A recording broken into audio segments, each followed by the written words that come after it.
김민아 캐스터 마감 상황 전해주세요. 네, 유럽의 주요국 증시들은 혼조세로 거래를 마쳤습니다. 유럽의 주요 3대 지수 어떻게 마감을 지었을지 종가부터 확인해 볼 텐데요. 저는 독일의 닥스 지수가 0.76% 오름세를 기록한 가운데 프랑스의 까크 지수는 0.23% 올랐습니다. 영국 지수는 0.02% 하락하면서 소폭의 하락세를 기록했는데요. 독일과 프랑스는 그래도 상승을 했지만 영국은 하락했다는 점 눈에 띄고 있습니다. 전 이번 주에 발표가 될 유로존의 2월 소비자 신뢰지수 그리고 소비자 물가지수인 CPI 이 두 가지 경제지표 발표를 앞두고서 이렇게 유럽 증시는 혼조 양상을 나타낸 건데요. 인터랙티브 브로커스의 수석 전략가는 시장은 금리 인하에 대해 지나치게 낙관적이지만 인플레이션과 경제 상황을 고려했을 때 6월 인하가 이뤄질 것이라는 것에 대해서 이의를 제기하지 않을 것으로 분석했습니다. 이러한 점들 함께 참고해 보시면서 앞으로 유럽 증시는 어떠한 흐름을 나타낼지 이 부분도 확인해 보셔야겠습니다. 국제 유가로 넘어가 보도록 하겠습니다. 국제 유가는 다시 한번 상승해주는 모습이 나타나고 있습니다. 현재 보시면 이번에도 1% 넘는 강세가 기록되고 있고요. 1.22% 상승한 78달러 선에 거래가 되고 있는 모습인데요. 오펙 플러스가 자발적인 석유 생산량 삭감을 2분기까지 연장하는 것을 검토하고 있다는 소식에 유가는 상승하는 흐름을 나타내고 있습니다. 앞서 지난해 11월 러시아가 주도하는 오펙 플러스는 올해 1분기에 하루 총 약 220만 배럴을 자발적으로 감산하기로 합의를 했고요. 조만간 이를 2분기까지 연장할지 여부를 결정할 것으로 보입니다. 에너지 파트너스의 매니징 디렉터는 오펙과 그 리더인 사우디아라비아도 감산을 종료할 가능성은 없기 때문에 1분기 이후에도 감산은 지속될 것으로 보인다라고 평가를 했습니다. 따라서 이번에 오펙 플러스와 관련되어 있는 이슈도 함께 살펴보셔야겠고요. 지속적으로 이 하마스 간의 이 전쟁 불확실성 그리고 홍해에서의 소식까지 체크해 보셔야겠습니다. 네, 다음으로 금 가격 살펴보겠습니다. 최근에 조정을 받았던 금 가격 쪽으로 저가 매수세가 일부 들어오면서 소폭의 오름세 나타내고 있고요. 다만 탄력은 점차 둔화되고 있다는 점 확인해 보시면 되겠습니다. 네, 이렇게 원자재 가격에 이어서 유럽 증시 마감 상황까지 함께 알아봤는데요. 이어서 미국 증시 마감 상황은 SH 인베스트먼트 김선영 연구원 통해서 들어보도록 하겠습니다. 연구원님 안녕하세요. 예, 안녕하십니까. 네, 지난밤 뉴욕 증시 어떻게 마감했을까요? 예, 1월 PCE 물가지수와 4분기 GDP 성장률 잠정치를 앞둔 관망세가 짙어지면서 오늘 뉴욕 증시는 혼조 양상을 보였고 지수별로는 다우지수가 0.25% 하락했던 반면 S&P 500은 0.17, 나스닥은 0.37, 러셀 2000은 1.34%의 상승세로 거래를 마쳤습니다. 제프리 스미드 캔사스시티 연방은행 총재가 물가 상승이 목표치인 2%로 웃돌고 노동시장이 여전히 강한 만큼 금리 인하에 인내심을 가져야 한다고 강조한 점이 시장에 부담을 가했는데요. 그는 최선의 조치는 경제가 긴축에 어떻게 반응하는 것을 지켜보면서 인플레이션과의 싸움에서 승리하고 있다는 확실한 증거를 기다리는 것이라고 강조했습니다. 또한 미국의 소비자 신뢰도가 전달과 비교해 하락한 동시에 시장의 예상치를 하회한 점도 시장의 부담이었습니다. 경제기관 컨퍼런스 보도에 따르면 2월 미국의 소비자 신뢰지수는 106.7로 집계돼 시장의 전망치였던 115.1보다 낮은 수치로 지난 1월 수치였던 110.9를 하회했는데요. 이로써 소비자 신뢰지수는 4개월 만에 하락세로 돌아서면서 미국 경제 연착륙 전망의 주된 배경인 소비가 움츠러들 가능성이 있음을 시사했다는 분석입니다. 업종별로는 소매, 유틸리티, 방위산업, 건설, 부동산, 소재 등이 상승했던 반면 에너지, 운송, 필수 소비재가 하락했고 벤치마크인 10년 만기 국채 금리는 전일 대비 상승한 4.315%, 달러 인덱스는 보합권에서 마감됐으며 비트코인이 어제 이어 오늘도 4% 넘게 급등하면서 57,800달러 선에 마감되며 가성화폐 전반을 동반 상승시켰던 하루였습니다. 데이비드 솔로몬 골드만삭스 CEO가 미국 경제 연착륙을 거의 기정사실화하고 있는 시장의 낙관론을 비판하고 있습니다. 그는 인플레이션과 지정학적 긴장 등 위험 요인들을 둘러싼 불확실성이 높아져 미국 경제가 연착륙할지 여부는 아직 모른다는 것으로 오히려 비관적인 요소들이 강화되고 있다고 경고하면서 전 세계가 연착륙 채비를 하고 있다며 일단 거시경제 전반에 관한 긍정적인 평가를 내리고 있지만 곧바로 인플레이션 압력과 지정학적 위험을 거론하면서 불확실성이 높아졌다고 단서를 달며 시장은 매우 부드러운 경제 착륙에 대한 무게를 싣고 있지만 지난 3-4개월 양상을 보면 문제가 그리 간단하지 않다고 지적했습니다.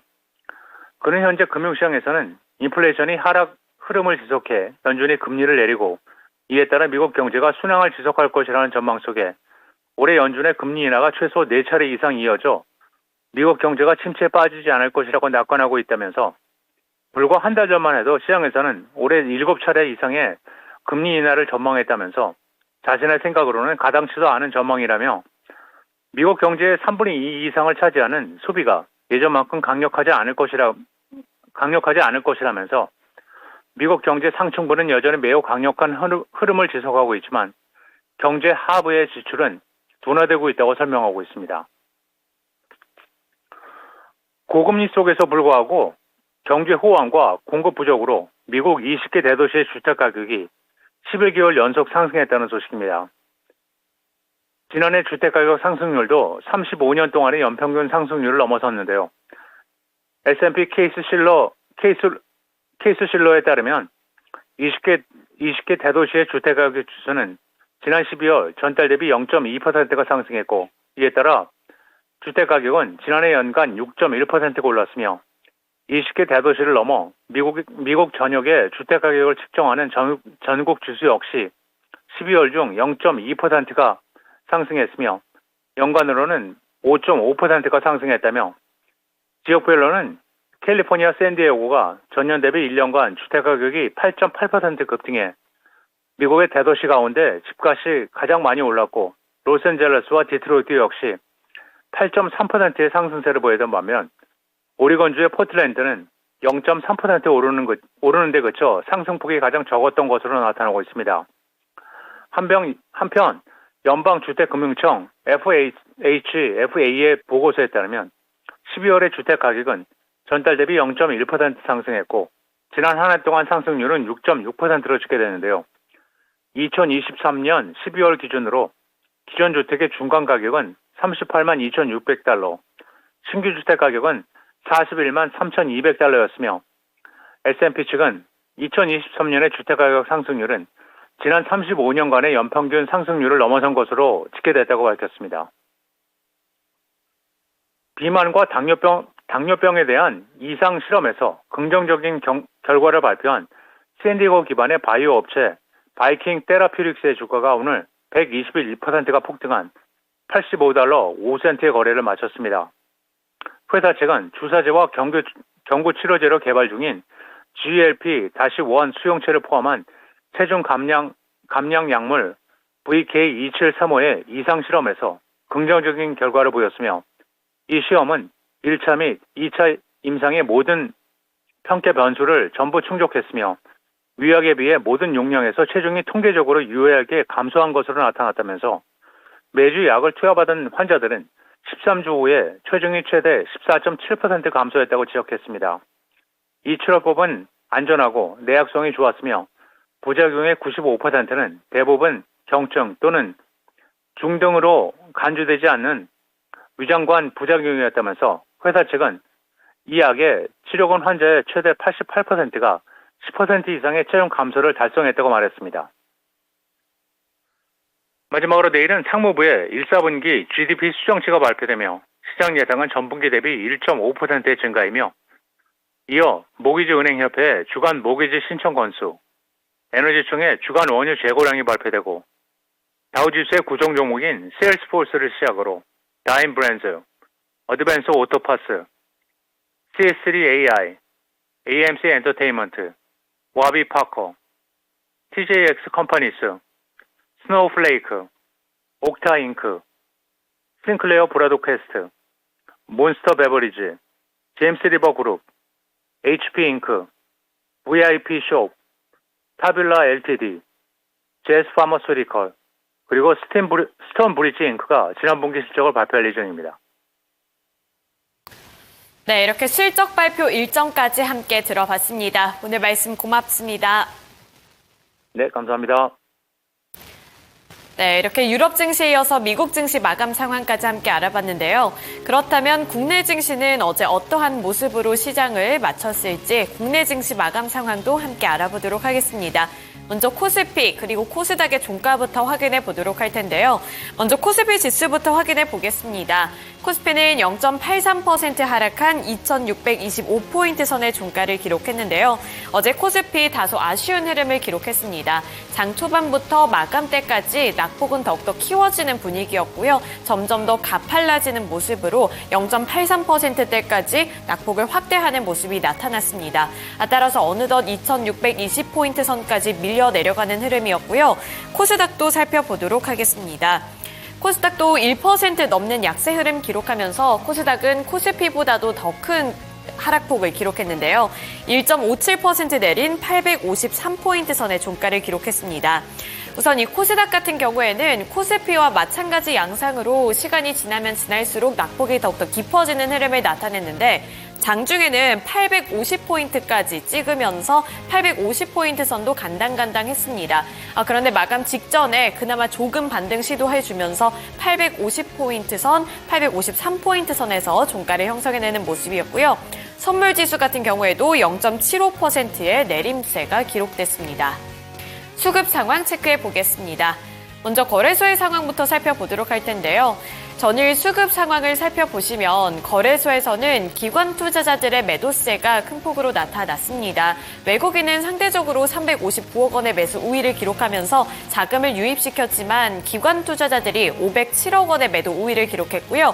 개인 투자자들은 1,670억 원의 매수세를 기록했습니다.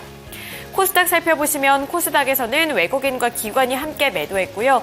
코스닥에서도 기관 투자자들의 매도세가 눈에 띄었습니다. 기관은 1,345억 원의 매도 우위를 기록한 가운데 외국인도 171억 원 팔았습니다. 반면에 개인 투자자들은 1,800억 원 넘게 매수했습니다. 선물 시장에서는 외국인 투자자들의 자금이 또 한 번 유입이 됐다는 점 눈여겨보셔야겠습니다. 네, 이어서 특징 섹터로 넘어가 보겠습니다. 전일 이렇게 좀 약했던 시장 속에서 수급이 몰렸던 종목들은 어떠한 종목들이었을지, 그리고 주목을 받았던 특징주들은 어떠한 종목들이었을지 특징주 보도록 할 텐데요. 첫 번째 특징주로는 반도체 종목들 보도록 하겠습니다. 특히나 어제는 반도체 종목 내에서도 특별히 이 HBM 관련 종목들이 주목을 많이 받았는데요. 대표적으로 QRT가 24.96% 상승한 37,300원의 종가를 기록했고요. 아래로 KC텍이 8.59%, 제우스가 7.79%, 한미반도체도 6.44% 상승했습니다. PSK홀딩스도 5.3% 상승해주면서 이렇게 HBM 관련 종목들이 어제 전반적으로 급등해주는 모습이었는데요. 그 중심에는 마이크론 그리고 엔비디아의 소식이 있었습니다. 마이크론 테크놀로지가 언론을 통해 HBM3 솔루션의 대량 생산을 시작했다고 밝혔고요. 또 이번 24GB 용량의 8단 HBM3는 올해 2분기 출하를 시작하는 엔비디아 H200에 탑재가 될 예정이라고 밝혔습니다. 이어서 HBM3가 경쟁사 제품보다 30% 적은 전력을 소비하고 있다는 점을 강조했고요.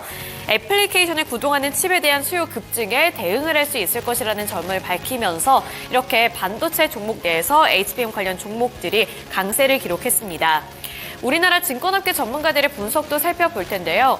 대표적으로 현대차증권은 보고서를 통해 엄청난 양의 모델 파라미터를 필요로 하는 대규모 언어 모델, 이 LLM과 생성형 AI의 등장으로 하이엔드 컴퓨팅에 필요한 메모리 대역폭과 용량은 전례 없이 증가하고 있다고 밝혔는데요. 이어서 클라우드 컴퓨팅 기업들이 여전히 투자의 초기 단계에 있기 때문에 HBM에 대한 수요는 지속적으로 증가할 것이라고 전망했습니다. 따라서 전망도 긍정적으로 나오고 있는 상황이고요. 마지막으로 최근에 이제 마크 저커버그 메타 CEO가 조만간 방한을 하겠다고 밝혔습니다. 일단 오늘로 예정이 되어 있는 상황인데요. 이렇게 마크 저커버그 CEO가 방한을 한다는 소식에 HBM 관련 종목들 쪽으로도 기대감이 높아지고 있는 상황인데 미국 빅테크 기업들이 국내 HBM과 CXL 관련 부품 기업들과 함께 잇따라 파트너십을 맺고 있는 것으로 전해지면서 이 CEO의 방한 소식까지도 기대감을 불러일으켰고요. 따라서 반도체 종목 내에서 HBM 같은 종목들은 급등을 했습니다. 넘어가기에 앞서서 SK하이닉스의 주가도 잠시 살펴보도록 할 텐데요. 이렇게 HBM 관련 종목들 어제 이러한 소식에 힘을 입어 전반적으로 급등을 했지만 반도체 투톱 내에서 HBM 관련 종목으로 거론이 되고 그동안 탄력을 많이 받았었던 SK하이닉스 같은 경우에는 어제 급락하며 마무리를 지었습니다. 그 이유도 역시나 엔비디아 그리고 마이크론의 협력 소식에 있었는데요. 아무래도 이렇게 좀 중소기업 쪽으로는 기회가 많이 생겨나는 양상이 되겠지만 SK하이닉스 같은 경우에는 경쟁이 더욱더 심화될 것이라는 우려감을 안게 되면서 결국 어제는 5% 가까이 하락하는 모습이 나타났습니다. SK하이닉스도 HBM3E를 최근에 양산을 하고 공급을 한다, 엔비디아 쪽으로 공급을 한다라는 소식을 전하면서 최근에 16만 원 선까지 뚫어냈었는데 그 이후에 차익 매물과 또 이러한 소식에 더불어서 이렇게 하락하며 거래를 마쳤다는 점 눈여겨보셔야겠습니다. 네, 이어서 다음 섹터 확인해 보겠습니다. 다음 특징 종목으로는 비트코인 관련 종목들 보도록 할 텐데요. 우리기술투자가 10% 넘게 상승했고요. 갤럭시와 머니트리 같은 경우에도 5%대, 하나투자증권이 5.69%, 위지트가 3.17%, 티사이언티픽이 1.89% 상승하며 거래를 마쳤습니다.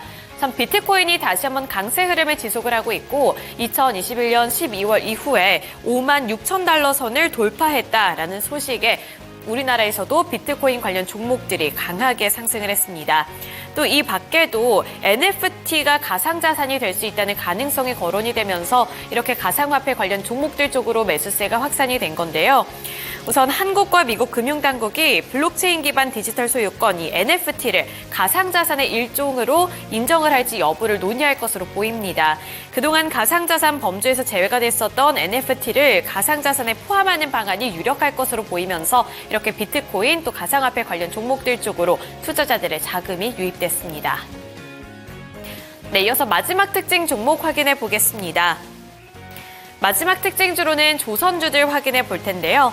조선주들이 어제 전반적으로 2%대에서 5%대까지 상승폭을 확대했습니다. 그중에서도 한화오션이 5%대로 가장 강한 흐름을 기록했고요. 24,150원을 기록했습니다. 이 조선주들 같은 경우에는 국내 조선사들이 수주 행진을 이어가면서 6조 원 규모 모잠비크 LNG 운반선 제작 연기도 조선업계의 실적 호재가 될 것으로 분석이 되고 있는데요. 우선 모잠비크 LNG 프로젝트에 필요한 LNG 운반석 17척의 건조를 이 프랑스의 토탈 에너지스는 미뤘습니다. 현재 중동 지역에서의 리스크 때문에 미뤄진 것으로 볼 수가 있는데요. 이렇게 미뤄진 것이 겉으로 보기에는 악재로 판단이 될 수도 있겠지만 다만 이 부분이 갑자기 생긴 슬롯의 여유가 될 것으로 보이면서 호재라고 분석이 되고 있는 상황입니다.